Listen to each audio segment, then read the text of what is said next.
Good evening. Welcome to Music Minute on Saturday, January 30th, here at Epiphany Lutheran Church in Richmond, Virginia. We're glad that you've joined us tonight as we take a journey through our hymns for online worship tomorrow. Tomorrow we will have a myriad of hymns. We're going to start with Son of God, Eternal Savior. And this is a great hymn. It's about living in community with others and living in community for others. It was written in 1893. The text author was born in Ireland, and he studied at Trinity Hall in Cambridge. He was ordained as an Anglican deacon in 1879 and then as a priest in 1880. The tune is of Dutch origin in Babylonia, and notably, the composer was a friend of Brahms. That's Johann Brahms, that you might recognize, and from the Romantic period. So for those of you that are history buffs, as you listen to this particular tune, you might hear a little bit of those romantic elements in that tune. So this is Son of God, Eternal Savior, not done in a romantic setting at all.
Bit of begin the begin, almost it sounds. All right, we are going to then move on to Rise, Shine, You People, which will be our hymn of the day tomorrow. And this hymn was written as a request to create an Epiphany season hymn. There were not very many, they felt, and so they wanted more, so this came to be. It was published in a bulletin insert for the fourth Sunday of Epiphany in 1974. And the words, if you look through tomorrow as you're singing them, they're very powerful words. Christ the Lord has entered our human story, for instance, is one that sticks out to me. And the other is, hurl your songs and prayers against the darkness. Those are just really good words that are so applicable right now. The original insert that was on that Sunday contained two hymn choices, not just one. There was Iste Confessor, but then there was this particular tune that you're going to hear today, the one that we sing. I'm not even going to try to pronounce it. You can look it up tomorrow. It's of Polish descent, and it actually is the Polish family name of the composer Dale Wood. So that's where it comes from. And the tune that we're using here, I think is a little more fitting for this. It's sort of grand and royal, and really befits those words that we were mentioning earlier. So this is two settings. One is sort of a John Stanley Baroque kind of setting with a trumpet tune at the beginning, and then the second one is a more ethereal, which is really looking at that cloud of witnesses, and you'll hear that running through the clouds sort of feeling. So, rise, shine, you people.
that one is tiring on my hands.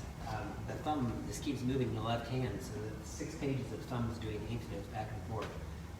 That's a lot of work. Anyway, our last hymn for tomorrow is "Oh, for a Thousand Tongues to Sing," not unknown to probably anyone.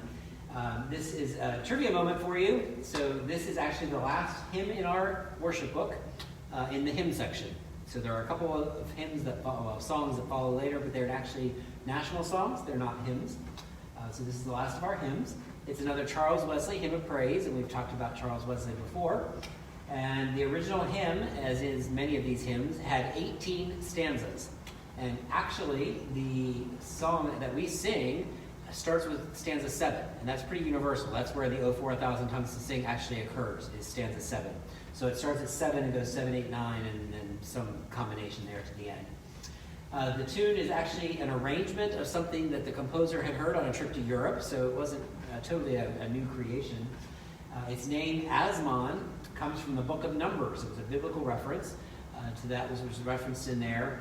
And later on, the name was changed, but it didn't take. So the original name always stuck with it, Asmon.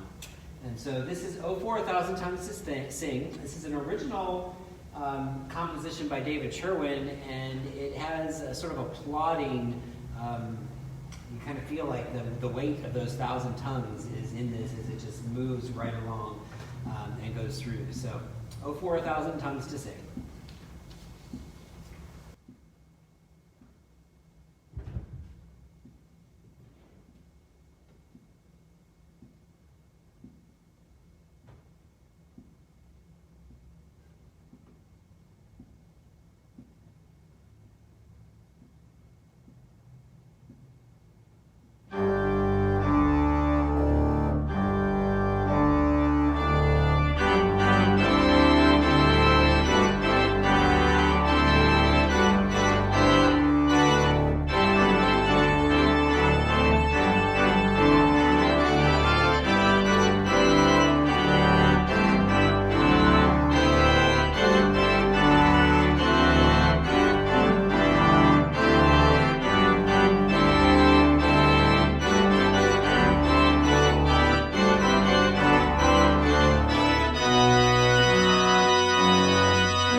Tongues and what it must be like. So thank you for joining us this evening as we took that journey through our hymns for tomorrow. If you're going to join us for online worship tomorrow, we will be here at 10:30 on Facebook and YouTube. And in-person worship tomorrow at this time is still on. Please watch Facebook tonight and email and other avenues for up-to-date information on that, depending on the weather in the morning. Thanks again for coming. We'll see you next week.